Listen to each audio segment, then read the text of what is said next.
Good afternoon, ladies and gentlemen. Just can I have your attention, please, before the meeting commences, just for some general safety announcements. The two emergency exits in the room, one at that side and the other up there on the left-hand side. If anybody needs help during the meeting, there are members of the Policing and Community Safety Authority staff in the room, so please contact them. As usual, this event will be streamed live and there'll be a recording, so just check, include myself because I haven't done it, that your mobile phone is switched off or set to airline mode, and just be aware that anybody present can be recorded as part of the meeting. Silence at all times, and to members of the audience here today, and if you need to leave the room, just do it as quietly as possible. And today will be a meeting and an engagement between the authority and the Acting Garda Commissioner and colleagues, and you're present just to observe. So there's no opportunity for anyone other than the authority and the Garda representatives to participate in the meeting. So over to you, Chairperson. Thank you very much, Helen. This is the first meeting in public of the Policing Community and Safety Authority established under the Act of this year.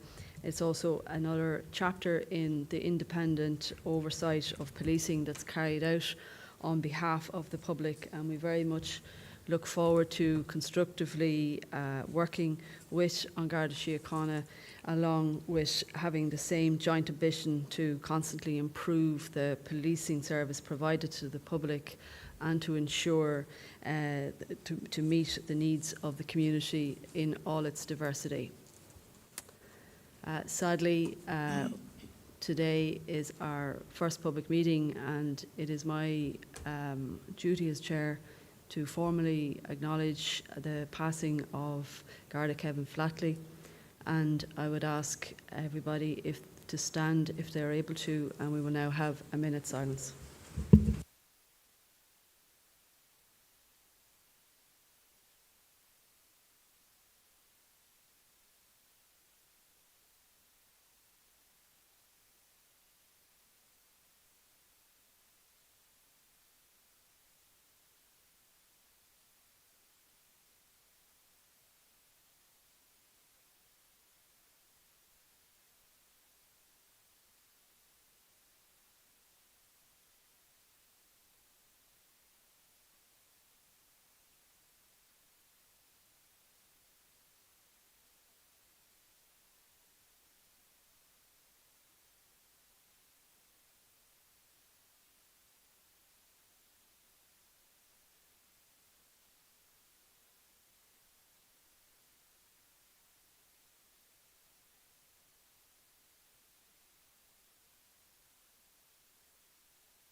The authority wishes to formally offer our condolences to Garda Flatley's family, his friends and his colleagues. We are here in the Gresham Hotel, and I would also like to note that the first meeting of the Policing Organising Committee, as was then known, was convened here in the Gresham Hotel by Michael Collins over 100 years ago in 1922. Under the shadow of the tense treaty debates and the civil war about to commence. It happened in room 85 of this building, and it happened in secret. And when I saw the letter that Michael Collins hand wrote out to the 24 members of that committee, I was astonished at how the language was so simple in the promise and ambition of something that we are here today. And he said that the Irish Provisional Government are setting up a committee for the purpose of drafting a scheme for the organisation of a new police force. And therein, on that day of that meeting, a new commissioner was announced, Mr. Michael Staines, who was then a TD. And I'll just note on that point that the applications for the new commissioner closed today. So anybody online who wishes to submit, you only have a few hours left. I'd also like to note that to remind everybody that the deadline for public consultation on policing priorities is on the 8th of June. We've almost 2,000 responses so far, and I encourage everybody to log on to pcsaireland.ie, and there you can, members of the public, Gardaí or retired Gardaí, can input into that survey and decide upon what policing services should be prioritised. It's your opportunity to have your say. Commissioner, I'd also like to acknowledge that and draw attention to the Memorandum of Understanding between ourselves and Garda Síochána, and as you know, on inspections that has a statutory deadline of July, and as you're aware of the ongoing meetings of that on that matter, and that deadline is quickly coming upon us. I would also like to acknowledge, Commissioner, the progress and recent developments on transnational crime, and I would invite you, if you so wish, to make a comment on that.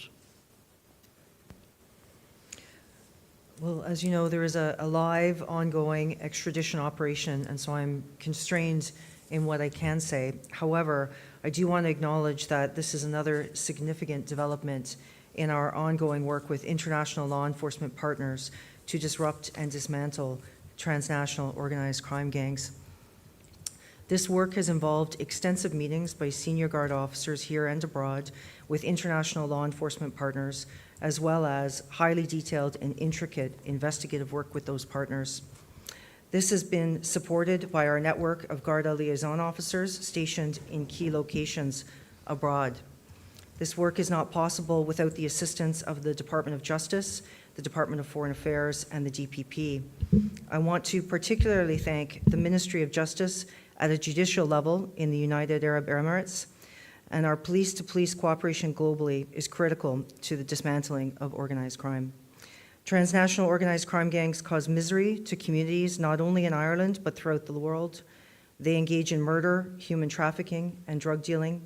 Tackling these gangs not only makes Ireland safer, but all the other countries they operate in as well. Thank you.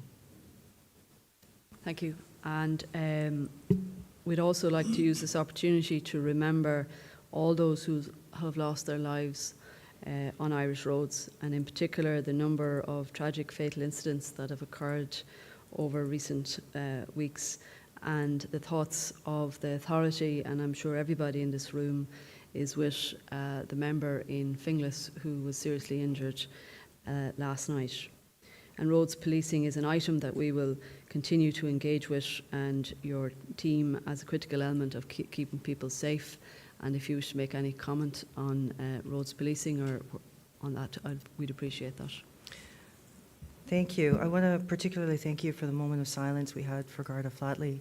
I want to point out that he was deeply committed to roads policing, and he knew the tragedy that it causes when someone goes out and doesn't come home. And sadly, his family is now facing that very circumstance. Up until today, and this includes last night, we've had 67 people who have died in roads fatalities this year. That's 67 families who won't have someone home for the holidays, who are dealing with what that means.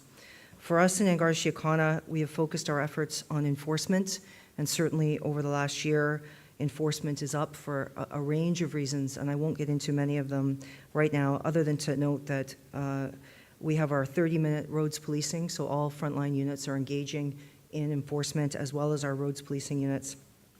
And as you've heard in the press, we've had a number of fixed average speed cameras, as well as general speed cameras that have been rolled out. There's 11 in total that have been rolled out over the last year. And what this really means at the end of the day is if you're speeding or engaging in other risky behavior on the road, including looking at your phone, you are more likely to be caught. And so I want people to think about that, particularly as we go into this bank holiday weekend, We know the weather this weekend is going to be rainy, and that means slick roads. That means less time to respond. So when you're going out, take your time. Think of all of the families who are not able to have a loved one come home. Think about that would mean for yourself if you engaged in that kind of behavior, and that split second makes the difference between you being able to stop or not. And really, that is what I want to encourage people to do as we go into this bank holiday weekend. Thank you. Thank you, Commissioner. And as you know, this is an enduring concern of the authority and a matter that we will be returning to over and over again. And likewise, in relation to, we note recent high-profile homicide cases and the experience of family members in those homicide cases as articulated in the media. And the authority will return to this area with regard to the quality of homicide investigations later in the year, following up on work previously done by the authority in the area of homicide investigation. So do you have something that you'd like to say on the recent review on homicide investigations that have been carried out? I'm not going to comment on any individual case, but if I could give some reassurance, we've had the operating model now roll out live right across the state. And what that means is that we have local investigators who are skilled and dedicated, who report to a detective super in every division. We have those local Gardaí who are doing those investigations are supported by national units, and that means that they get support from high-level investigators, people who are highly skilled in interviewing those forensics experts and technical experts. We have a process of peer review on certain cases. We also have the serious crime review team who assists when needed. And we have a process of automatic review, for example, with respect to missing persons, that is done in shorter timeframes, but over the long term, certainly quarterly. And so that is ongoing. We've confirmed just as recently as this month that, in fact, those have happened everywhere on every case throughout the state. And as we've seen this week on particular cases, just because a case goes old doesn't mean that it goes cold. We continue to do the work, and we will continue to look into every missing person and every murder case that is out there. Thank you.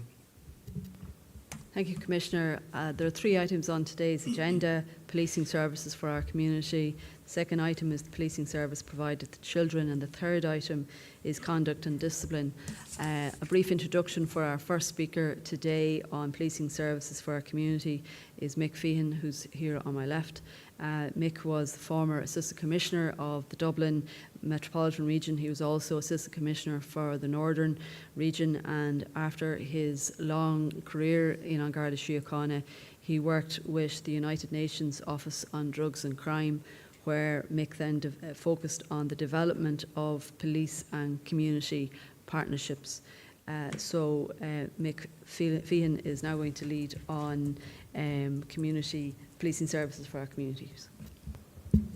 Thank you very much, Chair. Commissioner, in your opinion, since the rollout of the operation model, do you think that community policing has improved or disimproved with the advent of community hubs? Well, I think it's a work in progress. Excuse me? I think it's a work in progress. I do think it's improved because there's a dedicated piece in play, right? You don't have people dealing with a cat up a tree as well as serious crime when it's coming in. And so that delineation is adding support to communities, and we're able to give that dedicated time and effort because we know that community policing is really at the heart of the ethos of Garda Síochána. And so I'm going to turn it over to Paula Hillman, who can maybe speak about some of the specifics that you might want to talk to. But generally speaking, I think that focus is really important. Thank you, Commissioner. Yes, and I think as the Commissioner said, it is very much that work in progress. So the community hubs have been established, and I think where we'll really start to see the transition is in the further rollout of the local community safety partnerships. As you're aware, we had the 3 pilots. We had the Longford pilot that one of your members was closely involved in, Waterford and the North Inner City. And I think when we start to see that and the feedback we've got from the 3 areas that were involved in the pilot has been very positive. We have the community hubs, we have the community safety superintendents within those hubs, and they will be the main point of contact to the local community safety partnerships, and really to start to get into the problem solving and the projects that will really enhance not just people being safe but feeling safe, which, as you know yourself, was the whole ethos around the community safety partnerships. Sorry, could you just talk to how these are measured, the work of the community police people in the community hubs? How are they being measured, and are there any concrete outcomes that you would point to? Well, we have the two things. So it will still be through, at the moment, our current performance and framework, performance assurance framework, through our PAF frameworks as well. In terms of from the national oversight, we have some record, we keep some national records, for example, of certain partnership projects that are ongoing, for example, like Neighbourhood Watch and Text Alert. So, for example, we're able to give the quantitative data around that exists. So nationally, we've over 2,000 Neighbourhood Watch schemes. We have 706 Text Alert schemes and 40 Campus Watch schemes at universities. So it's a mixture between both the divisional officers themselves monitoring the work at their own weekly and monthly, primarily monthly divisional PAFs, and then at national oversight, that us helping to provide some of the policy, the equipment as well, and the training around community policing. And one of the things that at a national level we've really tried to do this year and last year is look at both in terms of equipment. So we rolled out the first 10 community vans across various divisions, and we have got, again, positive feedback. That's the equipped vans that can go around villages and towns and be used for community engagement, and especially in those areas potentially that don't have a Garda station. So we're just in the process of purchasing a further 10 of those. For that, we've still our 125 community branded vehicles as well that are out across the country. So in terms of that, and the community policing training is still available for those members attached to community policing. So from the national level we do that, but work closely with the divisional officers as well. Thank you. We've seen that the numbers of community Gardaí has dropped pretty significantly. There were 807 members attached to community policing in 2015, and as of last month, I think in 2025, that number is down now to 697. And I just wonder, we've heard criticism when our people are around the country that the community Gardaí are the first people to be abstracted or redeployed to other duties when the need arises. And I just wonder, is that a fair criticism?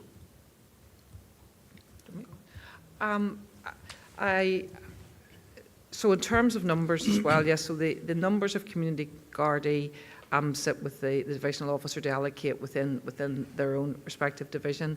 I think at times of demand, we look at resource that is most available, and I think it is, I think I can understand and would not disagree with what you said, that at times when other priorities have come in, that at times not just community policing but also at times road policing, if it is a priority call or task to that. So it is something but very much within our regional control centres and our prioritisation of calls that we need to look at that and look at the threat and risk of what is the call coming in.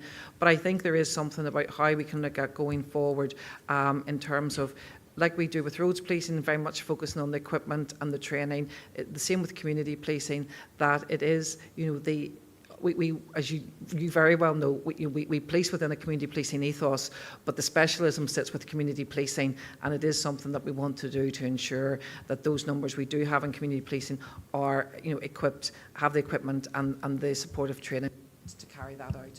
But undoubtedly with a finite resource, there are times when resources are allocated to other things. If you don't mind my adding just one thing, because I Please. think it just might give a broader context. What I would say is, only a couple of years ago, we were at 15,000 Gardaí, and now we're at 14,200, just above that as of today. So we do monitor these numbers very carefully. A lot of areas in the organization have dipped a little bit below where we would like them to be. We know what the numbers are coming up through the rest of this year and beyond. And certainly it's positive, and we're getting larger numbers through Templemore for training. So these are areas that we'll be looking into, and I would say both community policing and roads policing are areas where there is a focus, seeing how we can get the numbers back up to where we want them to be. Sorry, one of the criticisms we've had is that the abstraction affects community policing, like it falls there disproportionately to other parts of the job. So I don't know, is that a fair criticism? I think my experience with this is it really depends on where you are. So I think that certain places may feel that way and others less so. So I think it's just something that we need to keep an eye on. Some communities are impacted more than others, and a lot of times it's up to leaders in various areas to make those decisions. So I don't think it's an unfair criticism. I think it's something, like I said, we keep an eye on. That and roads policing. These areas are very important, and we want to make sure their numbers get back up to where they need to be. And I think you've mentioned that community policing is a specialism.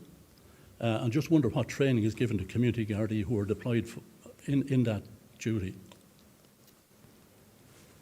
Yes, so at the outset of the community policing framework back in 2019, an online training package was developed, starting from the basics of, what is community policing, the tools in terms of engagement of problem solving, the SARA problem solving model, partnership working, a whole equality, diversity and inclusion aspects. So there's 5 modules in total, but again, now that we're 5 years into that, we're going to review that as well. As we move from the framework, we're looking at devising and really embedding community policing principles, and we are looking at that update of that training. We can say across the organisation in the region, it does vary per region, but around 60 to 65% of our community Gardaí have undertaken that training that's available. And of course, we also see on an individual divisional basis that requests will come in. I think it's that agility that we need as well. So you will see requests coming in of a specific issue in a specific division, and some local training being delivered. And we're within the budget, we're always very supportive of those as well. So it really is. It is, and I think we're a model with the training, and then with the community policing toolkit online, which is nearly like a reference library. So with all the information that is available to community Gardaí. But again, I think it's time as we move now from 5 years post the framework to review exactly what is on all of that, and we have a team working in that and working at our community policing principles. And according to the model, there's a divisional superintendent with responsibility for community policing, as I understand it. What training do they get? Well, and that's the superintendent that is linked to the community hub. Mm-hmm. So there's more, in many divisions, there's more than one, just depending on the size of the division. So really, that is part of their portfolio. So what has happened when we set up the operating model, the divisional officers really looked at the superintendents that they had within the respective division, and a lot of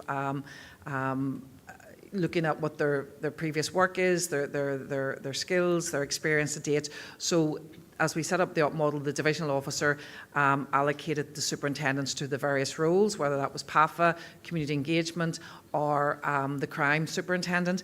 Now that they're in place, what we do is that the National Community Engagement Bureau has both webinars with them, and we do try to do an annual conference to share that good practice. So if one community engagement hub or one area is doing something, to share learning and to support them in their roles, but very much as well their training will come from the general leadership training that they get as superintendents in Garda Síochána. Thank you. And if I understand it, that training is done online for community Gardaí. It is, yeah, well, yes, some of it is online. For example, some of our community Gardaí as well are also have the portfolio role of diversity officers. So with over 500 diversity officers. So some of that training would be in person. So it just depends. It's a blended model. Again, we have the webinar, so it's a mixture of webinars and online, because, I think bringing people together as well, there's great learning and shared learning and building relationships that can help as well. But sometimes if it's something that is appropriate, it's something that we want to go over in a short period of time, we will do webinars. So it really just depends what it is. But as I say, even with the, we had a national diversity conference there just a couple of months ago, and we brought all our diversity inspectors, who are really the community engagement inspectors, and they all came together for a 2-day conference. So it depends what the objective is and what's the best way to deliver on what the objective is. Yeah, and we have heard criticism about the online training. For example, some of the skills that a community Garda wants or needs are around mediation, conflict resolution, and whether that's, the criticism is that that's not being delivered as effectively in the online forum as it should be in a classroom. Well, thank you for that feedback. That certainly wasn't something that had reached my level or us yet, but I think that's something we'll take away with. I think it's a very fair comment. So listen, thank you for the feedback, and I'll take that away certainly and see if we can do something more, because I think especially with what you say, mediation, conflict resolution. So thank you for that.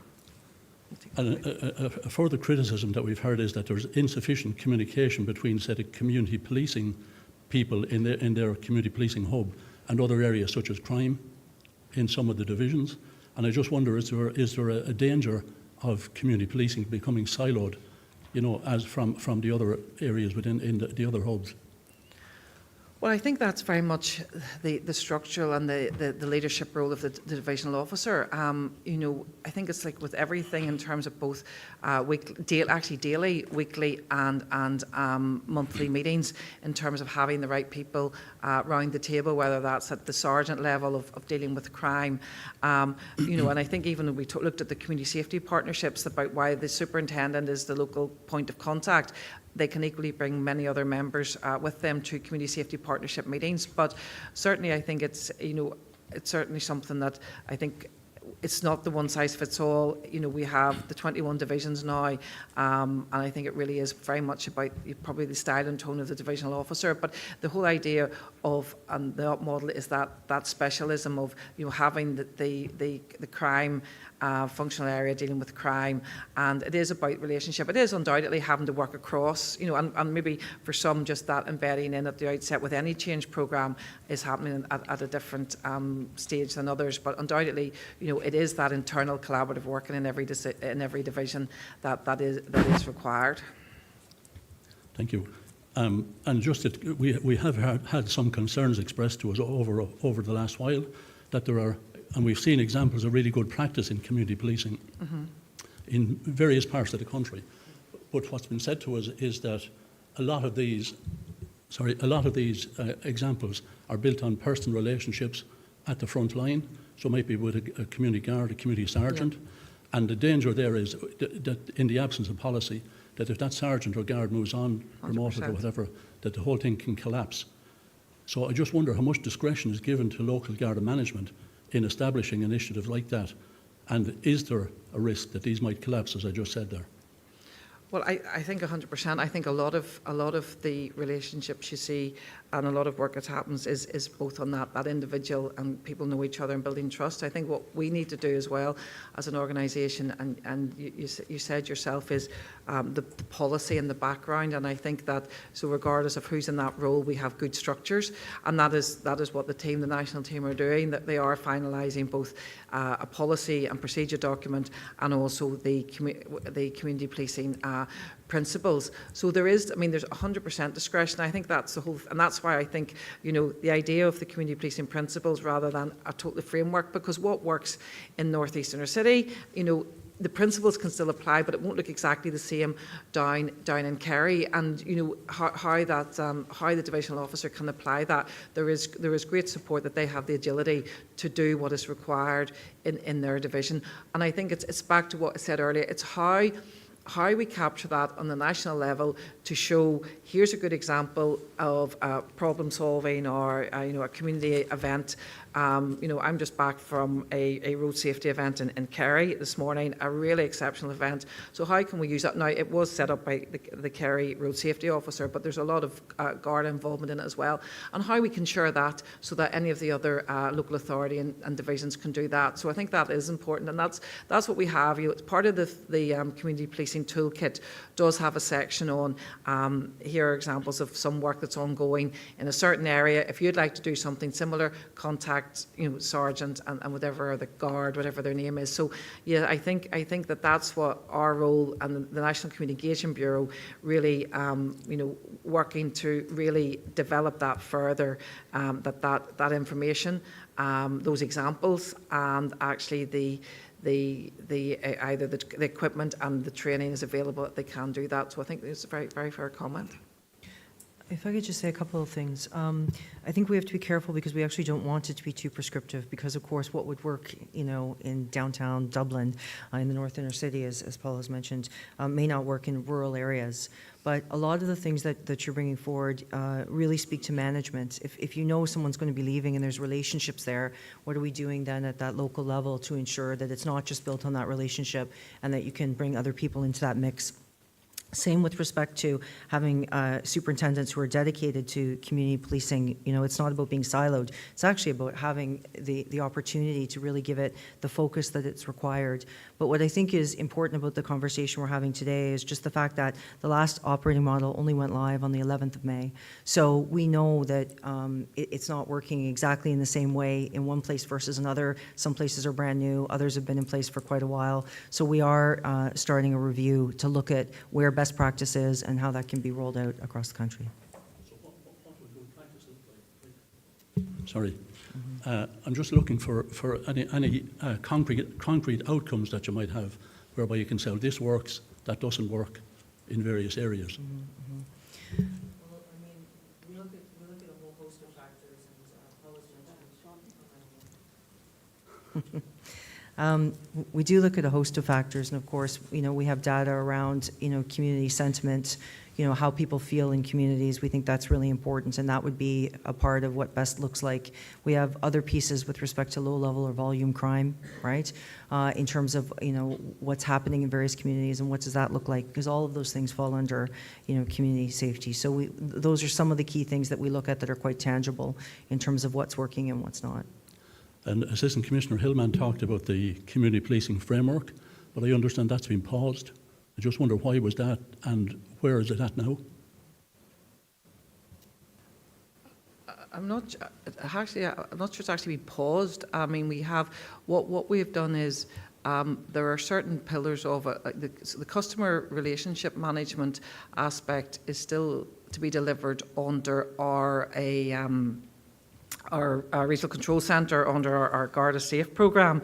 But in terms of the framework, I think it's what I said, we're moving on to developing the model of community policing principles. I think it's back to what the Commissioner said there about it being very prescriptive. The framework was very, very prescriptive, and we want to, we really want to introduce that agility. But in terms of the framework, I mean, we did introduce, we mapped the areas, the allocation of Gardaí to those areas, and it means, I think, the clarity of that you could have one Gardaí covering multiple areas. I think a lot of people felt it was one guard, one area, and we just don't have the capacity to meet that. So the mapping of it, the training, the community policing toolkit, and the other pillar was the community policing support office, and that has been developed as part of the UP model.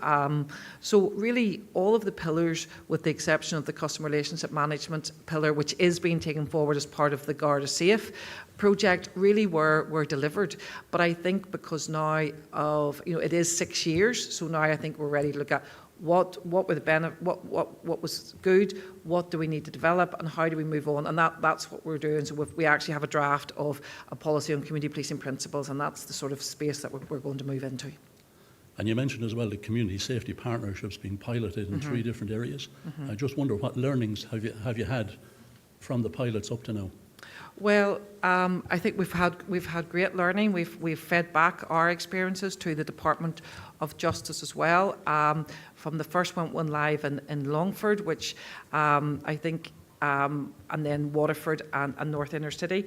Our learning is about, again, that relationship, and it was the close relationship with the superintendent, with the community safety partnership coordinator, and obviously the chair, and really those points of contact. And that was why we formally made the decision and communicated to the department that the points of contact for the LCSPs are at superintendent level. The divisional officer will undoubtedly support and attend them, but really the superintendent, and that strong relationship.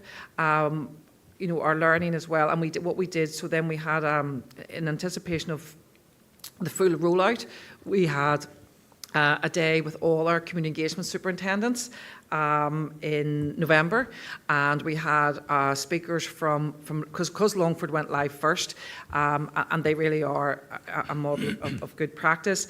We had the coordinator and the superintendent from Longford giving presentations. The other good practice I think we've identified, which is very important, and what we've done organisationally as well, is we have created a template for reporting to the community safety partnerships. And again, I want to thank the 3 pilot community safety partnerships who helped us design that. So we took their feedback, we used our analysis service, and we have a consistent now reporting template that will be used for each LCSP. Now that's not to say if there's a very specific issue that needs to be addressed that the local superintendents have the authority and have the autonomy to be able to deal with that. But it means that we will have a consistent model of reporting into the LCSPs, which we didn't have under JPC's. Reports differed across the country.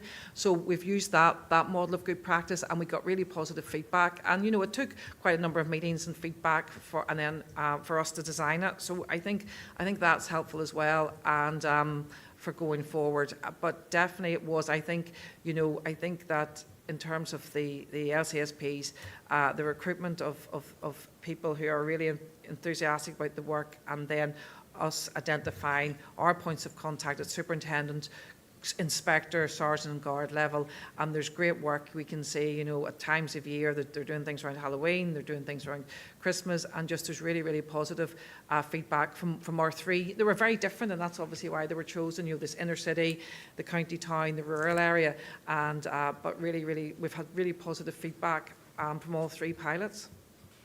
And we've seen that there's a high visibility policing initiative in Centre City Dublin. I just wonder how has that been manned in a time when everybody knows that the numbers in the organisation are so far reduced? So it's been manned with people, probationers coming out of Templemore. So to start, what is old is new again. It was a historical initiative that people who were just coming out would then work on high visibility patrols. So that's what Dublin is doing. So they had 60 people dedicated to that based on the last recruit class. Thank you. Just the last one then. So what does success look like, in your opinion, in community policing?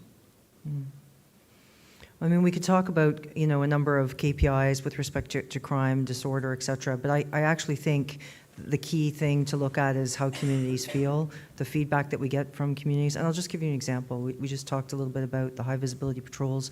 We've gotten significant feedback from the business community and from others saying that they feel safer. Some of that stuff can't be quantified. You will see it in the public attitude survey, et cetera. But I mean, really, that is what it is about, because it's hard to detect the absence of crime, as we know, but that presence, right? And in community policing, that's the same. What is that presence doing, and do people feel better knowing that their guards are there? Okay, thank you. I think some of my colleagues now may have some further questions. Okay, I just have one follow-up question there from Joe Costello, and a brief introduction of Joe. Anybody in Dublin involved in politics over the last 30 years will know exactly who Joe Costello is, having served as a councillor, TD, Minister of State and Senator. Joe Costello.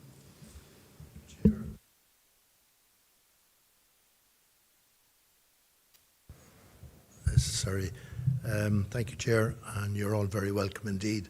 And just to add to the elaboration that Mick has already made there. If you talk to the ordinary woman and the ordinary man in the street, I think virtually everybody will say that community policing is what they regard as the most important. They want the visibility and to see the police in person and so on.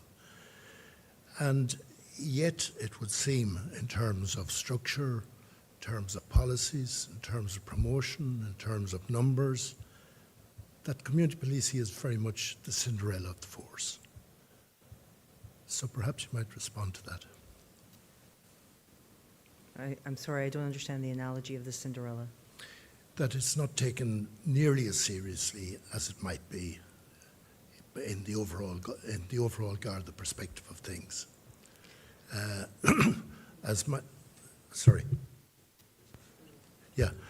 it's not taken as seriously as it might be in terms of building up the policies, building up the structure, building up the promotion mechanism, building up the visibility, and as Mick said at the very beginning, in the last 10 years from 2015 to 2025, it is an area that has been rather substantial reduction in numbers that have been allocated there.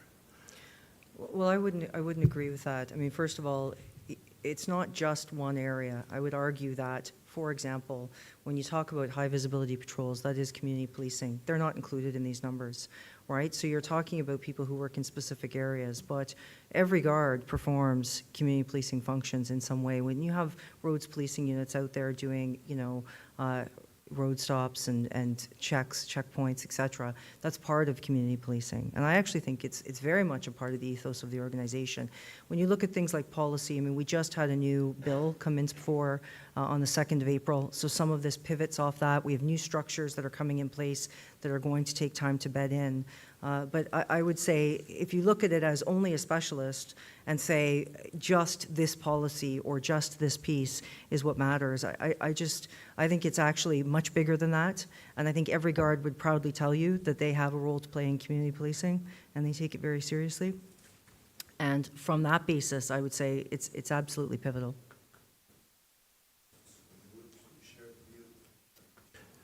You would share the view as the ordinary person in the street that this is an essential part of Garda activity, that you would regard it as, if not the priority, one of the great priorities of the Garda.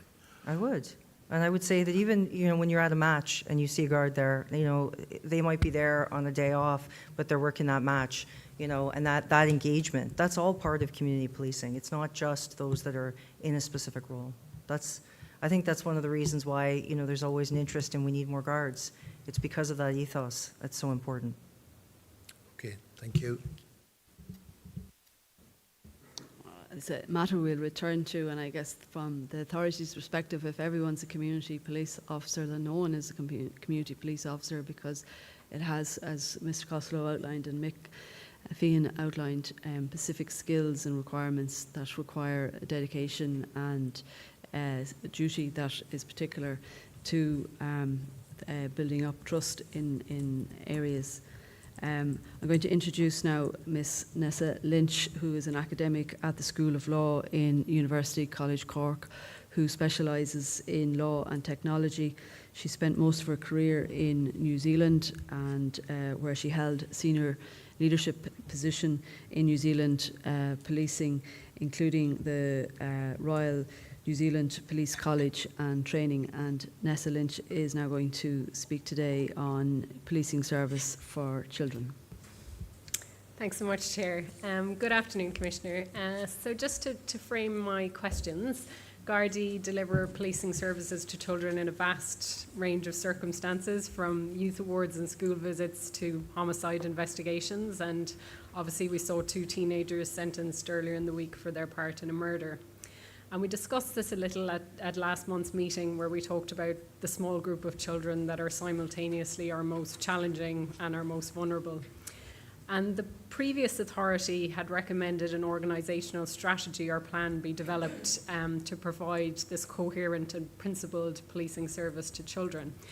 So my first question, we understand that this strategy or plan related to children or young people has had work done on it and is at the review stage. So my first question would be that we'd want to understand about the status of this plan. Is it under review, and when can we expect it to be finalised and implemented? I'm going to turn it over to Assistant Commissioner Hillman because she's actually the person doing the review. But I do take your point that it is a continuum of vulnerability in terms of how do we deal with that. Thank you. Thank you, Deputy. And yes, it is. And in fairness, it's both myself and my colleague to my left, AC Willis, we're both reviewing it because, and we both have had many conversations over recent weeks about this, because each of us, we jointly own this responsibility organisationally. And maybe if I speak to my part first, Angie, and then I'll maybe come over to you. But yes, so there is overlap, but in terms of our structure, we have the draft plan, and both AC Willis and I are reviewing it from our relative perspectives. It gives an introduction of the structure, the role of the two ACs in that regard, and then we're getting now down into the finer detail under each of the pillars of what my area of responsibility will be looking to deliver, and then Angie's as well. From my perspective, in terms of the AC who has the responsibility for roads policing community engagement, that includes the youth diversion. So I have two, the two pillars which lead refer to, first of all, those who are committing crimes, or in terms of anyone who's committed an offence, obviously is referred to the Youth Diversion Bureau and the diversion programme under the Children Act 2001, and there's a director appointed to review those on behalf of the Commissioner. So that area of responsibility, it will be included in the plan. But obviously from that area, it is very much structured on the statutory, the legislative framework of what government, of what we have for Ireland, where, you know, it is very much looking at diversion with detention as a last resort. Under that as well, there are some other government initiatives that we are looking at and will be referenced and included in the plan, things like the Greentown project, where those who are susceptible to areas where gangs and are influenced and involved in adult crime gangs, and how we can work to support communities and those young people in particular from leaving that type of situation. So we have that one pillar which is about those involved in crime, and then secondly, the other pillar, which sits under the Garda National Community Engagement Bureau, which is the wider engagement with young people that we've talked about, and that's as well. There's several key probably areas that you'll see reference to be delivered under that, without preempting them, but just to give you a sense of what we're looking at there. Of course, it is building on the Garda Youth Awards, and it's something we're very, very proud of. Our Youth Awards. I was just down in Wexford last week at the Wexford Divisional Awards, and we are planning for our national awards in November, and that's something, you know, in our calendar, our annual calendar, it is a very, very special event. We have the schools programme as well, and we are reviewing that, because I think it's important. We know the schools programme, I can give you headline figures, but I think it's important that we look at, you know, back to some of the stuff we talked about with Mick earlier, is, you know, what schools are we in, what schools are we not in, where do we need to be? I think that's what's missing at the minute in that, and I think that's, we need to do a wee bit more analysis around that, because it's okay to say we've visited X amount of schools, that, you know, but it's where are we not, or where do we need to be more? So, you know, a piece of work around the schools programme as well. And then there are some, you know, further actions that are on other government strategies. So you've got the Youth Justice Strategy, you've got the National Policy Framework for Children and Young People, and there's reference to Stop and Search and training. So there'll be an overlap with both of us as well in terms of training and the college. So they're the areas that really sit under my responsibility with the function of the Assistant Commissioner for Roads Policing and Community Engagement. Do you want to ask me any questions beforehand to Angie, or do you want?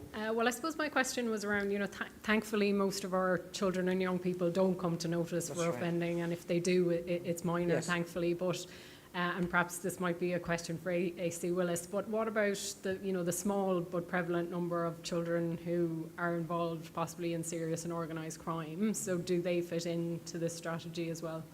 Yeah, maybe I get that, Angie. Is that okay? Thanks, David. Yeah, they do. I mean, part of that is links to both the structures under the Children Act as well of the youth projects, which are run by the Department of Justice. So, you know, there's a review ongoing by the department as well in terms of some of those projects, especially those at the higher end of offending as well, and how those are managed. So yes, they do, and I think that's why as well I've referenced it there in terms of the Greentown project and the 2 pilot areas that we are very much involved in, and the relevant divisional officers, and the quarterly meetings that we have at national level, but they have it'll be fed in through their own performance meetings and crime meetings of how we are trying to you know, really disrupt those as well. So, no, very much it does, both in terms of all levels of offending, but it is something as well, you know, it does link in, some of this links into the government strategy of and there is a youth justice governance and strategy group that I represent in Garda Síochána on, and that's where some of those, yes, from the policing perspective, the disruption of those involved in crime, or, you know, the supporting of young people who are really at risk of those who adult crime gangs as well. We are very much committed to working with that and with the government project, because it is a government approved project, the Greentown project. And then Angie, maybe. Thanks, Paula. Good afternoon. I suppose the first thing to say is we're committed as an organisation to meet the needs of this very vulnerable cohort of people, and whether they're offenders that come within the remit of Paula's teams or whether they're victims, I think on the broad spectrum they're all victims. So it is really important for us to have processes in place where we can address that vulnerability, but again acknowledging that it's not just on Garda Síochána that have responsibility in this area. There are other agencies. We have very close working collaborative relationship with TUSLA, the Child and Family Agency, and making sure that you know, all our interactions in relation to this vulnerable cohort of people leave a positive experience for the child, because we're very mindful that any engagement we have with the child, whether they're categorised as a victim or as a perpetrator, or even the other cohort of children that Paula's teams in general deal with around, you know, you mentioned the community awards and the schools programme, that all of those children have a positive experience, because we know that that has an impact down the road in relation to the behaviour of that child as they move on into adulthood. There are a number of things in relation to those protections. So the authority will be aware that we recommenced our joint specialist interview training. And again, this is something that's really important for us, that joint training with TUSLA. So that ensures that we're not re-traumatising a child by having multiple agencies interviewing that child separately. So those joint interview training recommenced last year. We have another series of training programmes for this year. I think we have 3 more courses of that joint training this year, and that's working really well. But I suppose we had a number of years where it wasn't so positive. Some of the other things we're doing, and you referenced the 2 teenagers that were sentenced this week, so you'll be aware of the joint protocol in relation to rape and murder cases. That's a really positive development, because that has the collaboration of 16 different entities across the justice system that actually have a role in relation to prosecutions that are taken that involve a child, or where a child is a victim of either a rape or a murder. So that will show you the complexity of what we're dealing with, but we have commitment from all of the 16 areas across the justice system that we will deal with any child in those 2 categories for a start. Our aim is that we would deal with those cases in their totality within a 12-month period. And we have a small number of cases that have already sadly fallen into that category, and we're obviously monitoring those with our partner agencies to make sure we can try to achieve that aim. Some of the other things that we have in place, the authority will be aware from recent correspondence that we have Operation Cushioning. That's an operation that we have established in relation to children that are in care and that we suspect may become victims of sexual crime. Again, close collaboration with TUSLA in relation to that cohort of children, and a number of investigations. I think we've currently we have 30 investigations ongoing, active in relation to children that fall into that category. Another recent development that the authority, I think, is also aware of is Byrne House. So this is where it's actually a concept that originated in the US, and the current one we're looking at is an Icelandic model, but it really refers to one house. So it's where, again, children that are victims are dealt with, under one roof, with collaboration between the different agencies. We've committed to putting liaison people into, we already have them in the south and in Byrne, in the west in Galway, and we're committed to putting another liaison person in place in Byrne House East to deal with Dublin and the greater eastern region. But again, it's the collaborative piece, I think, that is going to make sure that we are dealing with the particular vulnerabilities that arise in relation to this cohort of people that we engage with. Thank you very much, AC Willis, and thank you for highlighting those examples of good practice. And I'll come back to the communication and engagement with children, but it's good to hear you cite the importance of that procedural justice, because I think every interaction with anyone, and particularly children, matters. So thank you for describing the elements of the plan and the various strategies, but I want to come back to, I suppose, a cross-cutting issue, particularly for our children who enter the child and youth justice systems. And you'd be aware that there's a lot of evidence internationally and in Ireland around two aspects of brain development. So I suppose first is the regular brain development of teenagers, their propensity for risk-taking and peer influence. But something that's certainly been in the news recently would be the prevalence of neurodevelopmental conditions in our youth justice population. So I saw a statistic that Ireland is third in the world around fetal alcohol, and as you know, a lot of those children do sadly end up in our child justice system. So I'd like to understand whether An Garda Síochána is taking account of that evidence in relation to practice and policy, both for frontline and specialised staff. So obviously it can really come to the fore in relation to questioning and investigation.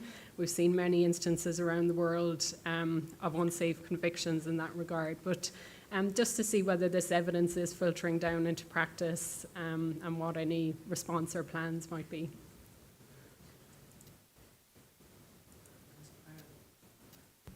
I actually was just at AC Willis's area, and they were talking about specific cases, which we can't go into, but how it's integrated into interviewing protocols. And so, Angie, do you mind sharing some of that? Yes, Deputy, thank you. So within our interview process, if you like, we have a National Interview Advisor, and that's Detective Inspector Brian Quirk. So Brian's role in relation to investigative interviews is to provide guidance and advice to we have a four-tier structure, if you like. So it's the Garda investigative interviewing model, and there's levels 1, 2, 3 and 4, 4 being a coordinator level, but Brian sits above that as the national coordinator. When we have a situation where anybody vulnerable, whether they're adult or child, Brian will always be part of the process to develop an interview strategy around that person. And Brian engages widely with professionals, academics, right across the spectrum, and then learning from best practice across other jurisdictions, and will provide guidance and advice to the level 3s and the level 4s who will be coordinating those interviews and undertaking the interviews. So to answer your question in a very long-winded way, yes, we do take into account all of those aspects that you reference and the particular vulnerability that might arise, whether that's a child or an adult. And we've had recent situations where Brian's guidance and advice, and he has a wide network of colleagues across the world that he engages with, and constantly learning, and there are constant developments in this area, as you'll be familiar with, but constantly learning from that good practice and trying to feed it into our own strategies then when we're involved in investigating complex and sensitive matters.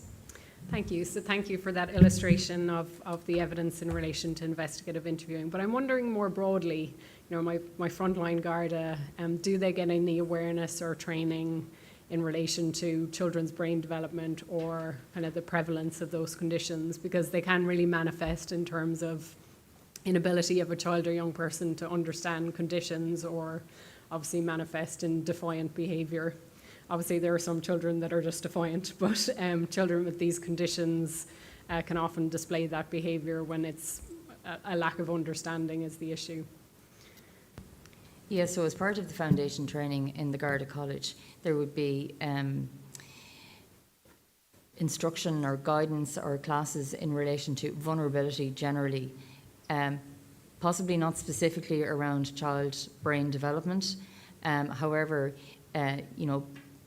lots of guidance and advice around how to deal with problematic behaviour and how it might manifest itself, and how, I suppose, strategies to invoke in relation to dealing with those situations, but not particularly around children that you reference, but just more broadly, I suppose, when dealing with difficult situations that might present themselves either, even in domestic violence situations, out on the street, and there can be all sorts of drugs, alcohol, all sorts of reasons why that behaviour manifests itself, but not particularly in relation to child brain development, but more broadly on how to deal and de-escalate situations, based on whatever is presented to them. I was going to suggest, just because the question is so specific, a lot of our training is based on behavior that's evident to you. The why for the behavior may not be known. And so what I was going to suggest is the specific question around the training, and does it align with, this particular type of vulnerability regarding brain developments. I know, for example, certain types of situations like autism, et cetera, we have specific training. But why don't we put together a more comprehensive response to give to you on the specific question, if that's all right? Thank you, that'd be very welcome. I think I have time for one or two more. So I want to come back to the point that AC Willis made around the importance of every interaction with a child, particularly when the child has got those multiple statuses. They may be offending, but very often they're a victim as well, and you want them to have the trust and confidence in An Garda Síochána so they can come forward. And I know the previous authority has heard about in community consultations of instances where children have reported feeling humiliated or disrespected in their interactions with Gardaí, or instances where children and families have felt that their child was dealt with solely as an offender rather than a child. So can you outline the leadership's expectations of the organisation in relation to communication and engagement with children and young people?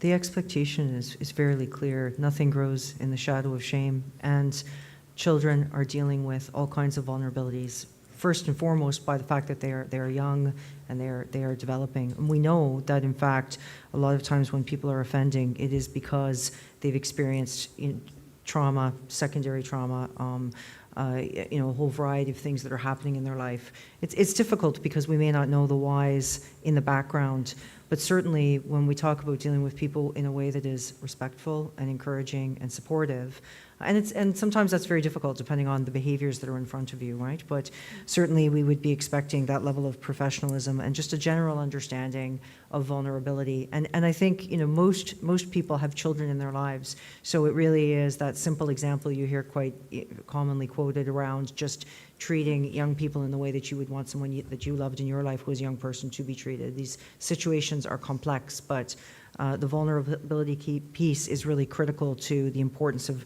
treating people with dignity and with respect in a caring and compassionate way, so that way they're less likely to be in the system and stay in the system. And just to add to that, one of probably the key enablers, and it is referenced in the draft plan that we have to date, is looking at how we can further develop the rollout and what that would look like of the trauma-informed practice training. We have it very specific with specific cohorts who have already undertaken that training, especially the juvenile liaison officers. But then we've also had a pilot. There's a cross justice training course was developed, and we have sent several people on that in terms of both frontline members, the college as well, to see how we could develop something that would have awareness right across the organisation. So, you know, not just on brain development that you mentioned earlier, but that trauma-informed practice and the awareness of, you know, adverse childhood experiences and those experiences from those young people, those, you know, very vulnerable young people that we may be engaging with. So that is something as well that we're currently looking at.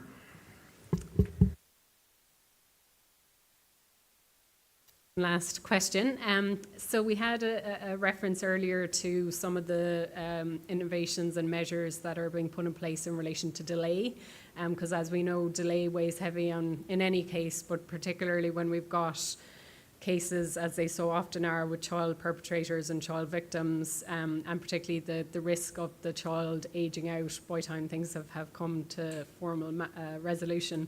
So be aware there was a Supreme Court decision earlier in the month named Doe 1, 2 and 3 against the DPP, which made some criticism of the Gardaí around the delay at 2 stages in relation to the initial complaint, then the specialist interview and the charges eventually being brought. So AC Willis referenced the pilot that's going on in relation to specific offences, but I wonder, can you update us generally on any initiatives to reduce delay in these type of cases? So we will be considering further, you know, obviously that judgment and how we can apply that. I think Angie referred to one that she referred to in terms of the new process that was put into place in relation to those young people who were victim of sexual assault and those new timelines that have been put into that. In a more general aspect as well, building on the communication that was received from the previous policing authority some months ago as well, in terms of those young people who are reported to youth diversion, who then have turned 18 before they appear before court. So following on from that correspondence, some work was tasked of the head of the Youth Diversion Bureau to put some processes in place to really understand this more, to see what we can do. You know, we do understand we're part of a system, and that very much, you know, at terms that it's you know, once it leaves us to go to court, but very much we need to focus on what part of the system we own to see how we can improve that section that we own, and that's very much the focus. I asked the head of the Youth Diversion Bureau to look at what we can control, how can we help get that through quicker. So what we can see, we're still, it's work ongoing, but what we have seen, so when we look at we have, first step, we developed a dashboard to get us some of further information. There's still work to be done on that. There are other factors, and we want to do some more work around age profile and incident types. And, you know, I have been talking to our analysts about that, and they will be working on that. I suppose the headline that we have and what we see, if we looked at 2024, we had 321 young people who aged out, if you that terminology, that they turned 18 before they were at the court. Now that's in the context of both years we've really had in the region of 15,000 referrals. So that was 321, and that was 23. 2024 with 242. But we do want to understand more the reduction. You know, we've done some work. There's more work to be done, and it's something look forward to updating the new Policing and Community Safety Authority on as well. So we're going to do some more work around the age profile, the incident types, how we can engage, because it is wider, because that's some of the stuff that we're looking at is the timeline from it coming to the Youth Diversion Bureau, and your very point about when it was reported in the station, because obviously it's the time of report, the time the file gets to youth diversion. So we do need to do a bit more work around the holistic AGS response to that, but it is something that certainly we can update you on as we go forward. But that's our initial, what we've seen.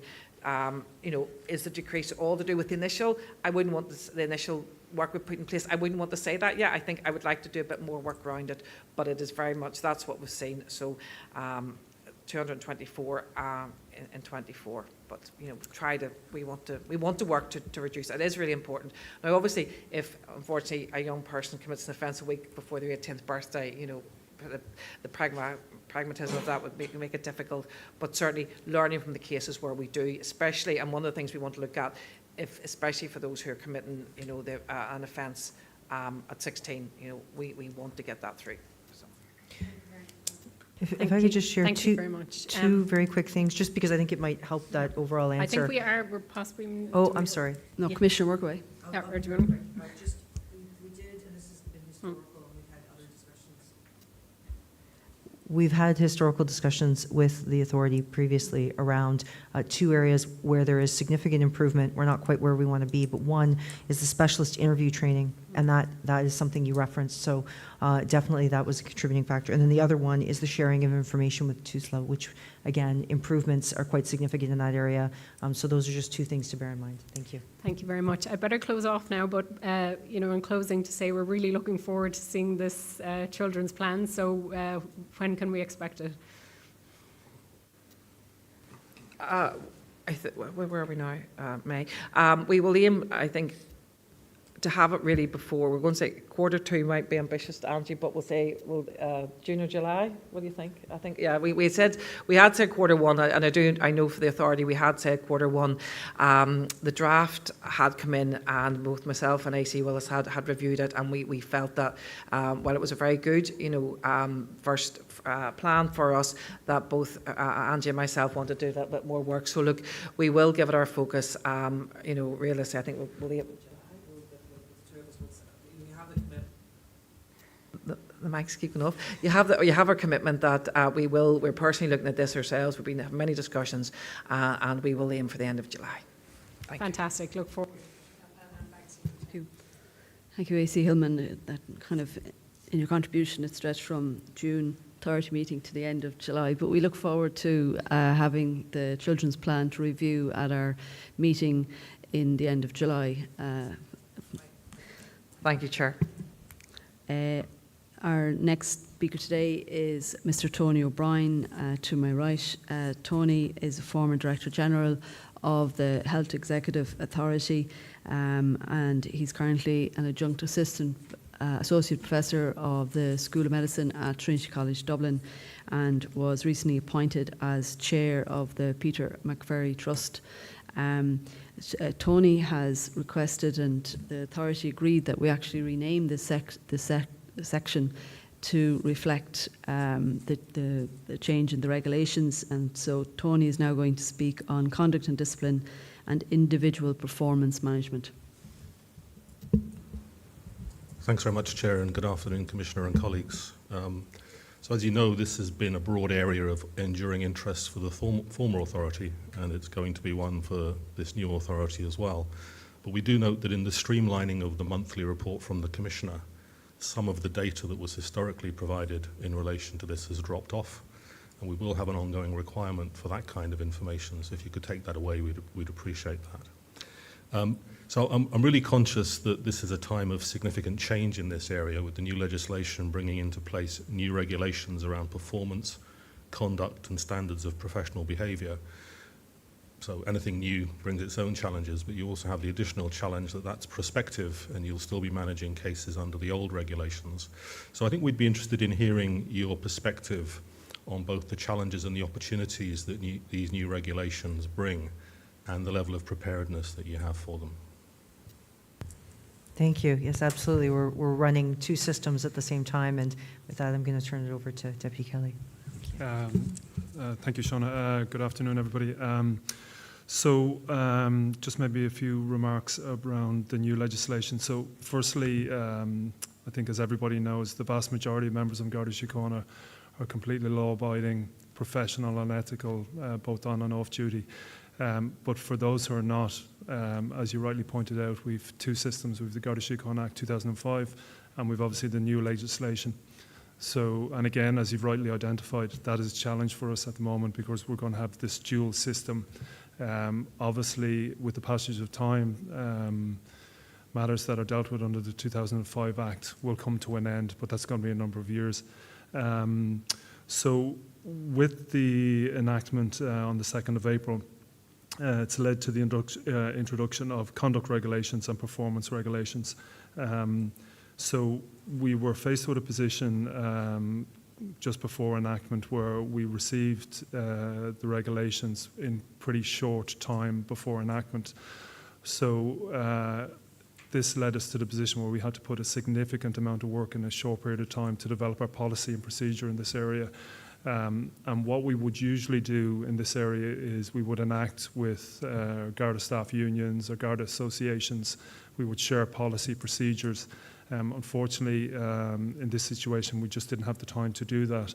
So what we have done as soon as we could post-enactment, we met both sides, all the Garda staff unions, and we also met all the associations, and all the various policies and procedures were shared with everybody. And just to give you an idea of some of them, so we've conduct regulations, performance regulations, suspension conduct regulations, incidents of concern, and complaints suitable for resolution by Garda Síochána. So the position currently is all the policy and procedure that we have in place is currently interim. So that's all interim policy.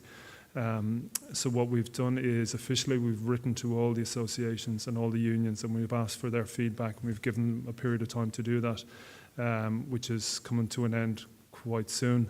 And in the normal course of events, all our policy and procedure, the input from the associations is really, really important to us.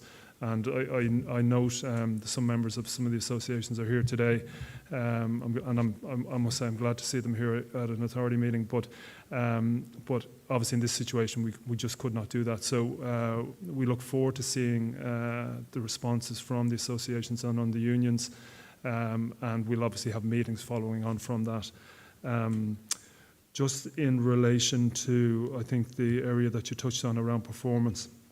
So one of the key concerns that was raised during discussions around the new enactment was that we would no longer be able to deal informally with less serious matters. So what we previously had was a thing called Regulation 10, and this was used quite frequently for very minor matters where supervisors could deal with them.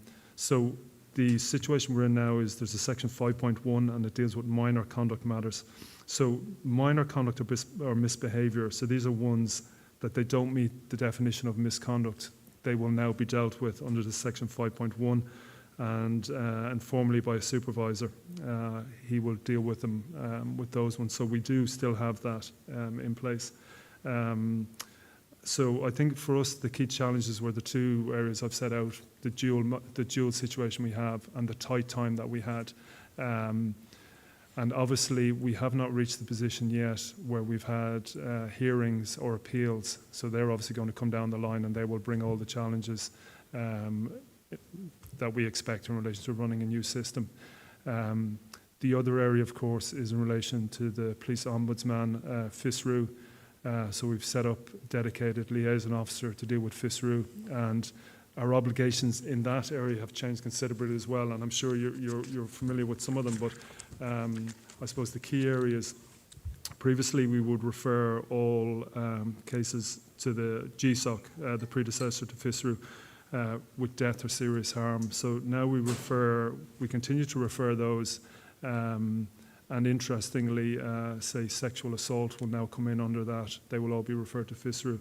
But I suppose the big change is now there's also an obligation on us for criminal offences, incidents of concern and notifiable misconduct. So it considerably widens what we refer now to FISRU. So that first area that I talked about, those ones where a member from Garda Síochána interacts with someone and it leads to death or serious harm, FISRU will deal with all them. They don't send any of those back to us for investigation, so that stays with FISRU. The other ones, there's various options, and there is a position where FISRU can return some of us to be investigated by Garda Síochána. So, like I said, that's quite a big change for us. There's quite a lot more work, obviously referrals to FISRU than there was heretofore. And I suppose the final area is around, that I just want to touch on before, maybe I'm sure you'll have questions or areas you want to concentrate on, but suspensions. Obviously we have people suspended under the old policy, and now we have the new act in place where we have suspensions. So we have 95 people currently suspended at the moment, and these are for a whole variety of matters. But I think, it's interesting to see, we obviously have the breakdown of them. And many of the matters that give rise to suspensions are actually off-duty matters. They're not on-duty matters. So a considerable number of them are off-duty. And when you look at some of the numbers, drink driving, sexual assault, and domestic, they account for just over a third of everything. So then there's obviously a whole series of other type of offences that we suspend people for. But the decision to suspend is not one taken at all lightly. Obviously, there's a considerable impact on the member themselves, the member's family. But of course, what we always have to bear in mind is the trust that the public place on us, and whether we are satisfied for that member to continue on duty. Now, there is something else that we do, which is we have about 55 people where we've assigned them to other duties. So we have the ability to place people, for example, on non-public facing type of duty. So there's certain circumstances we will consider that. There is also additional requirements now for us around suspensions. So now we have to set out in far more detail to the person suspended, the detail around the whole incident. We have to set that out. They're reviewed every quarter. And we also have a position now that we didn't have heretofore, where the member themselves can make submissions at each of these reviews, and they have to be taken into consideration. So look, I think that's just a very, I suppose, a high-level flavour of what's going on around conduct and discipline at the moment. The performance, and again, I know you touched on that. I mean, it's really important for us because we had not this position before. So there were matters that were coming into the discipline arena that should really were more suited to performance to the performance area. So we look forward to this bedding in, and HR in our organisation are taking the lead on the whole performance area. So as opposed to where it was, these type of things where sitting was in internal affairs. So we're moving that around to HR. So. Thank you, DC Hillman. That's a really useful and comprehensive answer. Can I just pick up on the point you made about suspensions? And I recognise that suspension is only something that's undertaken in matters of suspected very serious misconduct. The data at the end of Q4 2024 showed that there were 23 of those suspended at that point who'd been suspended for a period of, I think, 4 to 6 years. I'm just wondering, what do you feel is within the power of the organisation, particularly in light of the new regulations, to foreshorten that? I know not everything is within your power, but are there things that you feel you can do to make these suspensions of less significant duration? Yeah, look, that is not a situation that anybody wants. Obviously, the person suspended, they don't want to be in that position. Obviously, as an organisation, we don't want people suspended for many years. But those cases that you speak about, many of those cases are before the courts, or we're awaiting a direction from the DPP, and many of those long-term ones are on the absolute more serious end of all the matters that we deal with. So we have people, unfortunately, there that are suspended for serious criminality, and in those situations, we, like I said, we either have a file sitting with the DPP or waiting on a direction. We have a complex investigation underway, or the person is actually charged and before the courts. And obviously, we're not in control. And I mean, to go back to your question, what we can control, we cannot control the court process. All we can do is, as efficiently as we can, work through the investigation part of it, and that's what we do. So, you know, it is, you know, it's not an ideal circumstance for sure, but as I say, much of that is out of our control as an organisation. If I can just return to the broader subject of discipline on matters that are short of criminality, and the level, obviously, as an organisation, you're well equipped to deal with investigations of criminality. Many organisations recognise the particular training that's required to deal with disciplinary issues. I'd like to ask you about the level of training that is already provided or you plan to provide to those who will be charged with conducting disciplinary investigations. Yeah, absolutely. So I suppose we have a blended model in relation to training. So prior to the commencement of the Act, we held a number of briefings. So there's different, I suppose, there's different cohorts of the organisation that I'll deal with. But so prior to commencement, we held briefings with senior management, including obviously the senior leadership team, chief superintendents, principal officers, superintendents, and assistant principal officers. And since the Act has commenced, we are developing online training, and that will be available for all personnel. So all personnel in the organisation will do the online part of it. So that's currently being progressed with the Garda College with a view to roll out in Q3 2025. The training will focus on conduct, performance, incidents of concern, performance and complaints suitable for resolution. And this we'll use our online platform that we have in existence for that. We've also delivered a briefing for 50 inspectors, but this has been done already. And these are the inspectors who will be dealing with complaints suitable for resolution by Garda Síochána. So we've done that briefing for the 50 around the country. We have specific in-person training for members involved in misconduct hearings and pursuant to the Act. And that was planned for the 14th of May, but unfortunately it coincided around the time of the death of Garda Flatley, so we've postponed that. And it's due to take place on the 1st and 2nd of July. And I suppose the other thing that we put in place a support line with experts from governance and accountability, particularly internal affairs people, which was made available for senior managers. So we very much wanted, when the Act came in, that they would have support, particularly if it came around to difficult decisions around discipline as soon as the Act enacted. So we had that in place.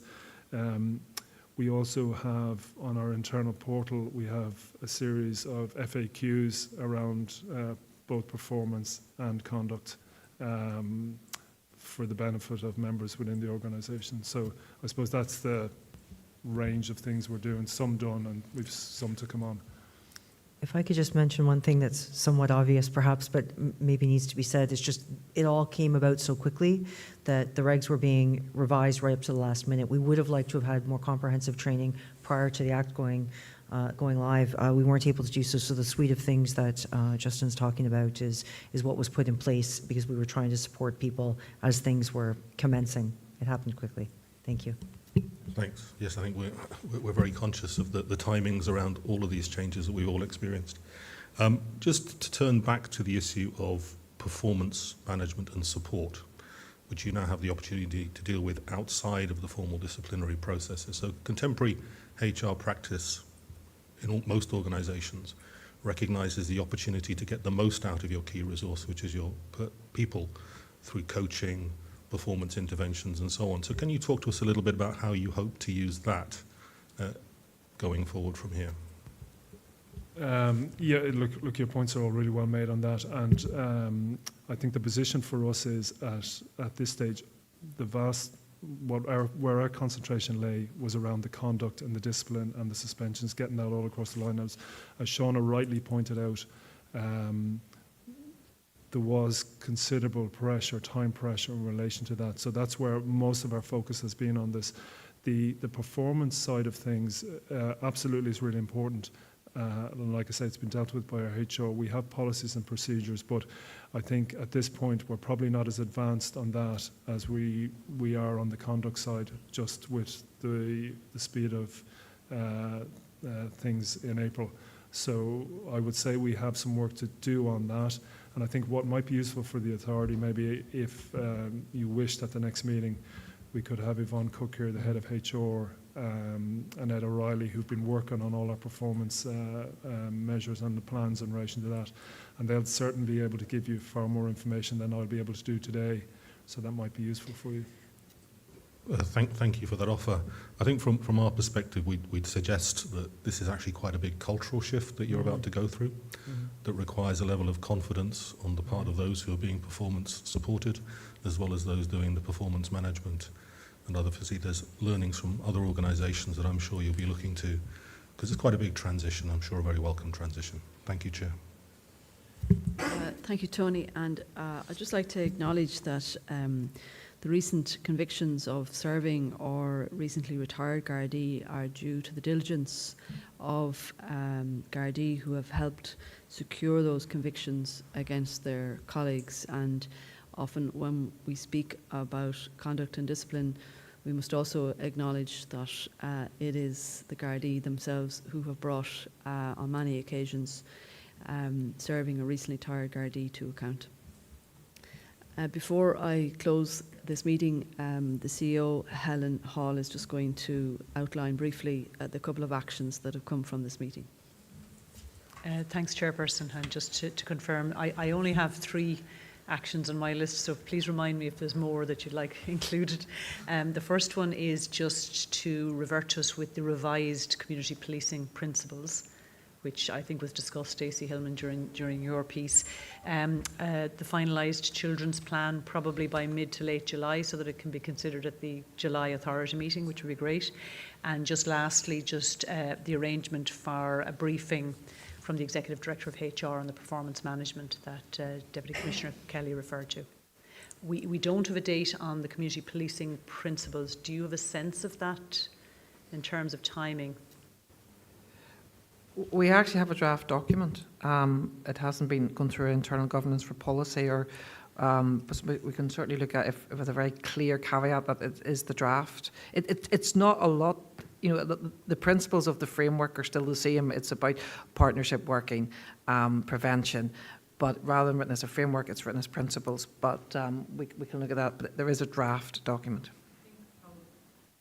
I mean, usually we'd wait until it's in a finalised form. So maybe if you can come back to me bilaterally on that in terms of a date, we can include that in the actions. Thank you very much, Chairperson. If I could add, Chief Executive, I did turn it on. I did agree that we would bring back some of the training with respect to children and specifically regarding brain developments, and that we'll look into that. So if that could be sent to us as a GAR. Thank you so much. And also, if you want me to take away the bit about the mediation and conflict resolution training as well, I said I would take that away as well.